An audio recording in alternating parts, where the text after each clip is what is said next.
This is Kyra Pierce. This is just saying like, comment, subscribe to the channel.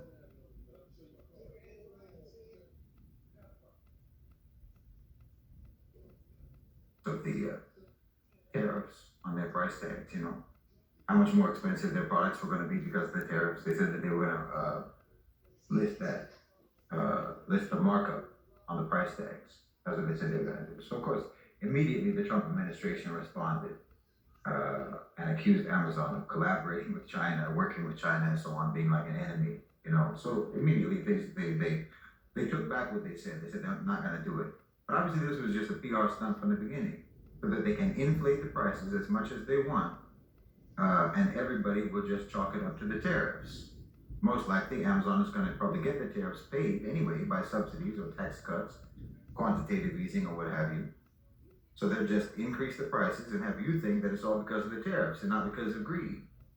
Even though your taxes are probably going to go to pay the tariffs on their behalf anyway. Like, if Amazon wanted to be transparent, why not include how much the price is, or how much of the price is a markup for executive salaries? Mark that down, put that down. What's the markup on all goods anyway? That's how much it. does it cost Amazon to buy The lies what the they're American selling you, as people opposed to tell how that much it costs runs you to this buy it country. from Amazon? But they won't Knowledge do is that, power. obviously. They'll never do that. They're just going to price gouge, off of the manufactured All about greed. shortages from the tariffs and the fabricated overhead costs of the tariffs. Look, I think you have to start actually trying to accept what's happening now in the United States. It's kind of remarkable to me, frankly, that anyone can't process what's happening now, that they can't recognize what's happening now. Your docks, your shipyards are empty. Cargo vessels are not bringing goods. Your shelves are going to be empty. There's going to be shortages. There's going to be job losses across multiple sectors. Everything they doing. Shipping, trucking, dock workers, construction, the energy sector, hospitals, schools, on and on. So sad. Lord have mercy. War. This is an economic war. Lord have mercy. Being waged by the A National OCGFC against the United States by means of the American government itself. And it's not covert by any stretch of the imagination. It's as blatant as it can be. As I've said before, this is a downsizing operation. And the trajectory is not hard to see. It's not. The reasoning behind it. It's not. And it's not about Trump, like I said before. Trump was just given the task because he's the right one for the task. But the task was going to get assigned one way or the other to someone. That's it. If it was Kamala Harris. One way or the other. Because this is what has to happen. The paradigm is shifting. And if you're not aware of that, then once that paradigm Trump is not in control. He working for the bloodline family. Which is going to leave you completely helpless and completely vulnerable. Believe it or not, even though everyone thinks that I'm always expressing sort of gloom and doom. No, it's not gloom and doom, it's the truth. Because believe it or not, I think that this can and should be a transformative and liberating moment. Not only for the global South, but even for the people in the U.S., even for the people in the West. Because at moments of massive transition, moments of collapse, you have your best opportunity at those moments for establishing new ways of doing things, new approaches, new structures, new intellectual models, new societal models. Because things are in flux. Now more than any time in our lifetimes, the people, the population, can actually capture some influence, some sovereignty, some independence, and they can have some say. But you won't be able to do that if you convince yourself that what's happening is not really happening. If you convince yourself that you're just going through some normal cycle in politics, that's no, that's not this true. This period of history that we're living in right now, kind of like the Great Reset, is going to be looked back upon in history as the beginning of the great reordering, the great decentralization.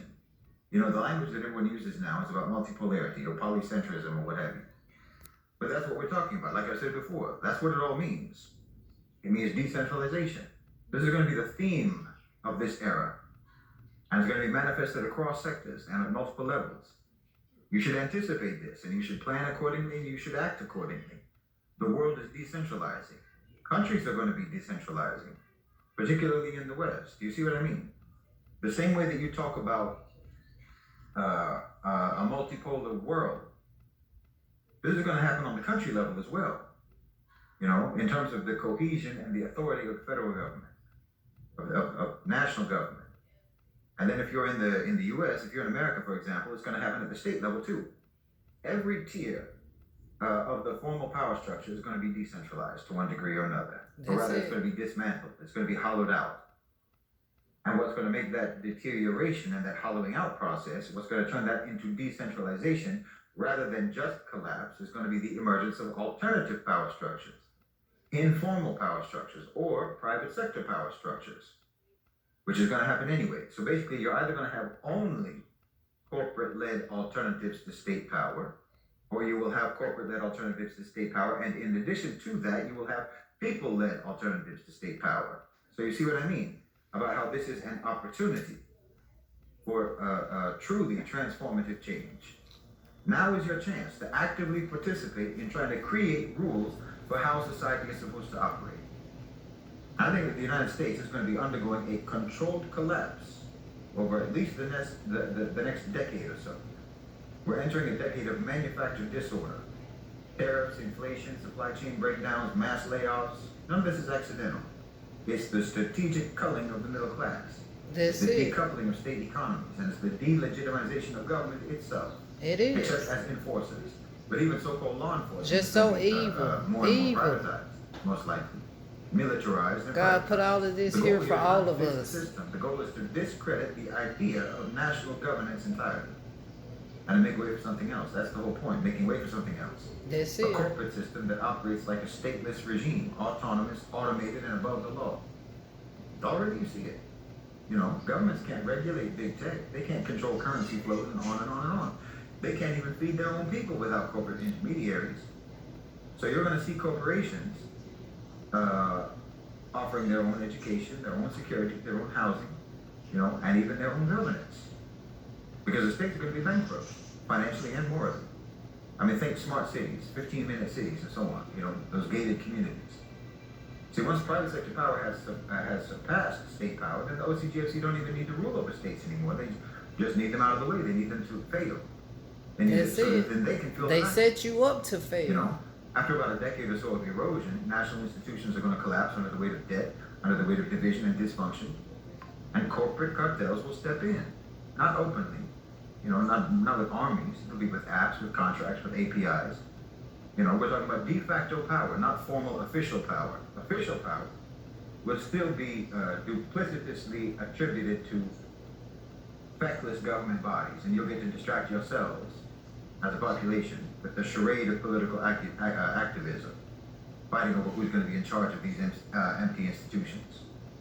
You know, you're going to go to a school that's funded by a conglomerate. You'll be treated in a hospital that's run by a hedge fund, and you'll pay for it for the rest of your life. You know, if you get sick, if you have an injury, if you need any sort of medical treatment at all, then you're entering into debt slavery. These companies are going to be the de facto governments, without any voting, without any representation, without any accountability. No Facts. accountability, just terms of service. By 2045, citizenship is basically going to be a subscription service, probably sooner. But this model isn't sustainable because human beings are not assets. They're not just data sets. They're not just markets, they're souls. And the soul Facts. rebels against this kind of thing. Thank you. That's why you need to start now, working towards community sovereignty in your own communities. Not the nationalistic kind, not flag waving, but values-based, spiritually anchored. Create locally embedded systems of local governance, local trade, you know? Because when the system collapses, people are not going to need just food and water. They're going to need a whole framework. They're going to need a whole framework, a way to understand the world in the wake of this collapse. They're going to need a moral compass. They're going to need a functional economic model and a system of legitimate authority at a local level. You need to build an alternative civilization is what I'm saying. Not just as a theory, but as a practice. You know, I shouldn't say alternative civilization because you don't have a civilization now, to be honest. So I'm saying that you need to use this transitional period, this period of collapse, to actually finally build a civilization from the ground up. Resource sovereignty. Facts. On a Amen. community level. Communities that control their own food, their own water, their own energy. Through collective cooperation. Economic decentralization. Abolish this rentier capitalism. Introduce value-backed or labor-backed local currencies. Believe me, you can do this. Contributive labor systems. Now is the time to try to use your imagination. You need moral governance. Whether you like it or not, you need decision-making based on accountability to the Creator. and responsibility to the creation. I don't care if you're atheist or not. I don't care what your belief may or may not be.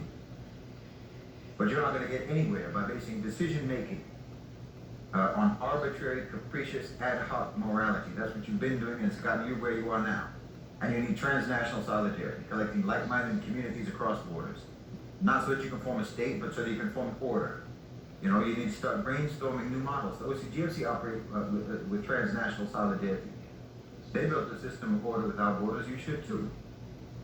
I've said it before. This is not utopian. This is strategic inevitability, if you're serious.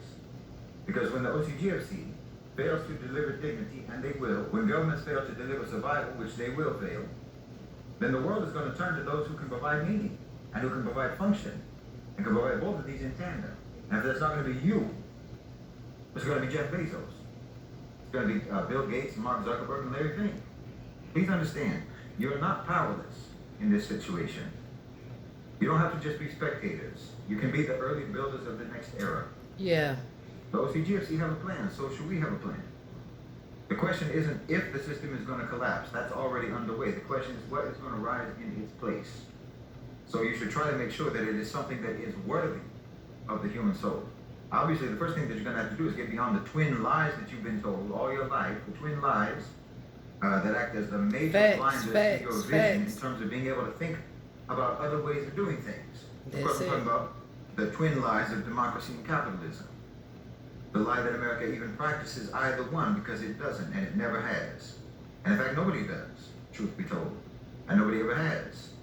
So you invested so much alleged virtue in those two words that now you have to pretend that that's what you practice over there, you know? And you have to reject anything that doesn't go by those words, democracy and capitalism.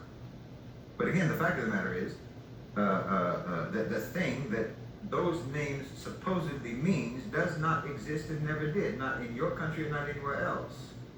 No theoretical model of government actually exists in real life.